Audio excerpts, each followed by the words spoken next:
Hello everyone, आप सभी का अपने YouTube channel Gopal Sharma updates पर मैं वेलकम करता हूं। ये जो वीडियो है ये आप सभी स्टूडेंट, चाहे आप फर्स्ट सेमेस्टर के हों, थर्ड सेमेस्टर के हों या फिफ्थ सेमेस्टर के हों, स्पेशली फॉर फिफ्थ सेमेस्टर के लिए मोस्ट इम्पोर्टेंट वीडियो रहने वाली है। इस वीडियो में दोस्तों हम बात करने वाले हैं कि जो ये आप एग्ज़ामिनेशन देने वाले हैं दिसंबर में या जनवरी में, अगर आप इस एग्ज़ाम में अपीयर नहीं होते हैं या आप एग्ज़ाम छोड़ देते हैं या एब्सेंट हो जाते हैं तो आगे आपका क्या होगा। क्या आपको दोबारा से वही ईयर रिपीट करना होगा या आपको दोबारा से एडमिशन लेना होगा या आप फेल हो जाएंगे। तो हर एक चीज़ के बारे में इस वीडियो में हम बात करने वाले हैं। तो वीडियो को शुरू करने से पहले दोस्तों, अगर आप चैनल पर पहली बार आए हैं तो चैनल को ज़रूर सब्सक्राइब कर दें और बेल आइकन को प्रेस कर दें ताकि आपको वीडियो का अपडेट मिलता रहे। तो चलिए दोस्तों, बिना किसी देरी के वीडियो को शुरू करते हैं। सबसे पहले दोस्तों यहाँ पे बात कर लेते हैं ऐसे बच्चे जो भी फिफ्थ सेमेस्टर में हैं, क्योंकि दोस्तों ये आपका फाइनल ईयर है और फिफ्थ सेमेस्टर के बाद आप सिक्स सेमेस्टर का एग्ज़ाम देंगे।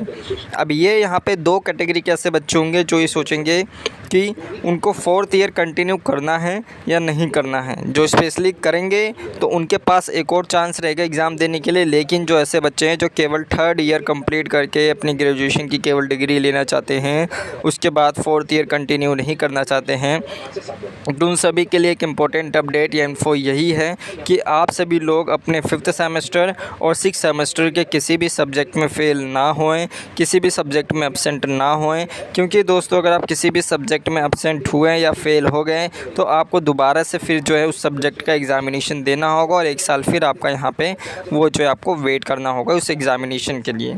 फॉर एग्ज़ाम्पल, जैसे भी यहाँ पे आप फिफ्थ सेमेस्टर में आप कोई भी सब्जेक्ट में आप जो है फेल हो जाते हैं या एब्सेंट हो जाते हैं। मान लीजिए आप एब्सेंट हो गए किसी सब्जेक्ट में, अब उस सब्जेक्ट में आप एब्सेंट होने की वजह से आपका फिफ्थ सेमेस्टर में आपका जो है उस सब्जेक्ट में एब्सेंट दे दिया गया है, तो यहाँ पे आगे अब आपको डिग्री तभी मिलेगी जब आप उस फिफ्थ सेमेस्टर के किसी एक सब्जेक्ट को आप क्लियर करेंगे जिस सब्जेक्ट में आप फेल हुए हैं।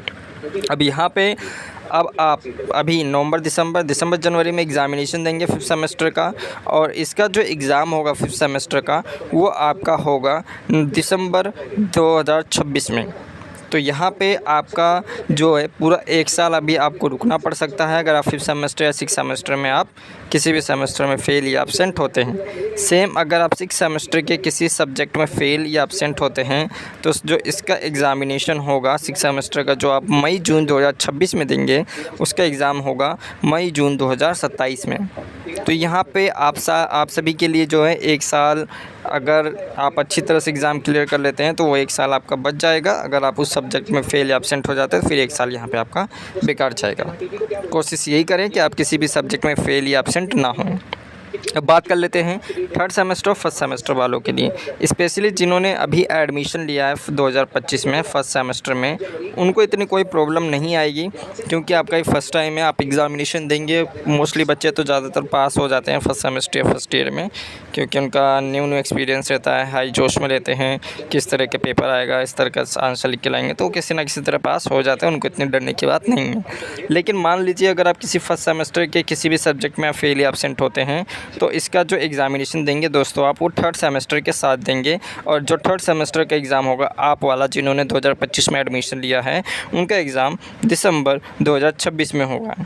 ठीक है। अब यहाँ पे आप फर्स्ट सेमेस्टर में अगर कोई सब्जेक्ट का एग्ज़ाम आपसे छूट जाता है तो उसका एग्ज़ाम आप कब देंगे? थर्ड सेमेस्टर के साथ देंगे।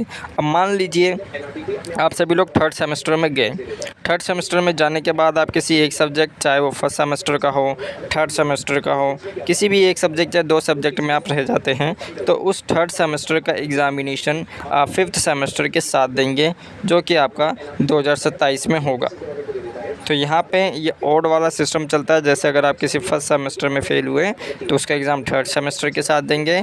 अगर इन दोनों में, अगर थर्ड सेमेस्टर में आपने इस फर्स्ट वाले का एग्ज़ाम दिया और वो क्रैक हो गया, पास हो गया, तो आपको आगे एग्ज़ाम देने की ज़रूरत नहीं है।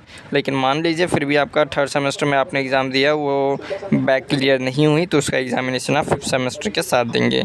सेम क्राइटेरिया थर्ड सेमेस्टर वालों के लिए भी है कि अभी जो थर्ड सेमेस्टर के बच्चे हैं उनका अगर किसी सब्जेक्ट में बैक आती है तो वो फिफ्थ सेमेस्टर में आप एग्ज़ाम दे सकते हैं, इसमें आपको परेशान होने की ज़रूरत नहीं है। अब यहाँ पे आगे आपका इवन सेमेस्टर आएगा। इवन सेमेस्टर में जो फर्स्ट सेमेस्टर या थर्ड सेमेस्टर या फिफ्थ सेमेस्टर के बच्चे एग्ज़ाम देकर पास होके आएंगे वो अभी सेकंड सेमेस्टर, फोर्थ सेमेस्टर और सिक्स सेमेस्टर में जाएंगे। सेम क्राइटेरिया उन सभी बच्चों के लिए रहता है। अगर आप सेकंड सेमेस्टर में फेल या एब्सेंट हो जाते हैं तो इसका एग्ज़ाम आप फोर्थ सेमेस्टर के साथ देते हैं, और फोर्थ सेमेस्टर में जाता है तो उसका एग्ज़ाम आप सिक्स सेमेस्टर में देते हैं। अब जो लास्ट ईयर के बच्चे हैं इनको डिसाइड करना है कि फोर्थ ईयर कंटिन्यू करना चाहते हैं या नहीं करना चाहते हैं, बेनिफिट्स क्या रहेंगे, क्या यहाँ पे डिमेरिट्स रहेंगे, वो आपको ऑलरेडी बता दिए गए। आप चैनल की प्लेलिस्ट में जाके फोर्थ ईयर की जो बेनिफिट्स हैं वो यहाँ पे आप देख सकते हैं। बाकी यही अपडेट थी, यही इन्फो थी जो कि आप सभी को देनी थी। वीडियो को ज़रूर लाइक शेयर ज़रूर करिएगा। चैनल पर अगर आप पहली बार आए हैं तो चैनल को भी सब्सक्राइब कर दीजिएगा। तो इस वीडियो में केवल अभी इतना ही।